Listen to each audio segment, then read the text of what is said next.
ముళ్లపెరియార్ డ్యాంకు తక్షణం సిఐఎస్ఎఫ్ బలగాలతో భద్రత కల్పించాలని తమిళనాడు ముఖ్యమంత్రి జయలలిత డీఎంకే అధినేత కరుణానిధి ముక్తకంఠంతో కోరారు.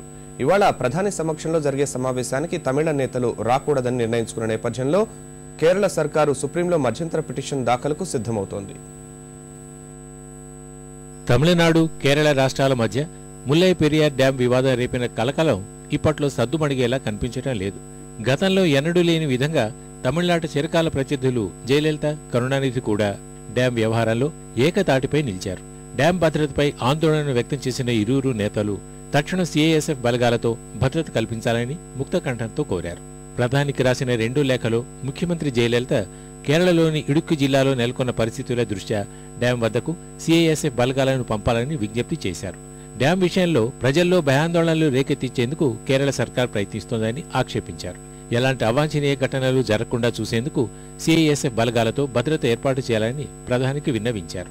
అటు డీఎంకే అధినేత కరుణానిధి కూడా డ్యాంపై నియమించిన సాధికార కమిటీ చైర్మన్ జస్టిస్ ఏఎస్ ఆనంద్కు పంపిన టెలిగ్రామ్లో డ్యాం భద్రతపై ఆందోళన వ్యక్తం చేశారు. కేరళలో చోటు చేసుకుంటున్న పరిస్థితుల నేపథ్యంలో రాష్ట్ర పోలీసులకు బదులు సిఐఎస్ఎఫ్ బలగాలతో భద్రత ఏర్పాటు చేయాలని సాధికారిక కమిటీని కోరారు.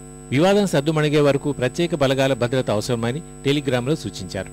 మరోవైపు ఇవాళ ముల్లై పెరియార్ వ్యవహారంపై ప్రధాని సమక్షంలో జరిగే భేటీకి హాజరు కాకూడదని తమిళ నేతలు ఇప్పటికే నిర్ణయించారు.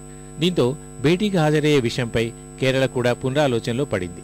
దీనికి బదులు సుప్రీంకోర్టులో మధ్యంతర పిటిషన్ దాఖలు చేయాలని నిర్ణయించింది. డ్యాం పునర్నిర్మాణం కోరుతూ పిటిషన్ వేసేందుకు కేరళ సర్కార్ సిద్ధమవుతోంది. ఆనకట్ట ఎత్తును 120 అడుగులకు పరిమితం చేసేలా ఆదేశాలు ఇవ్వాలని కోరుతూ బుధవారం పిటిషన్ వేయనుంది. గత వారం జై సర్కార్ కూడా ఇదే వ్యవహారంలో సుప్రీంకోర్టును ఆశ్రయించింది.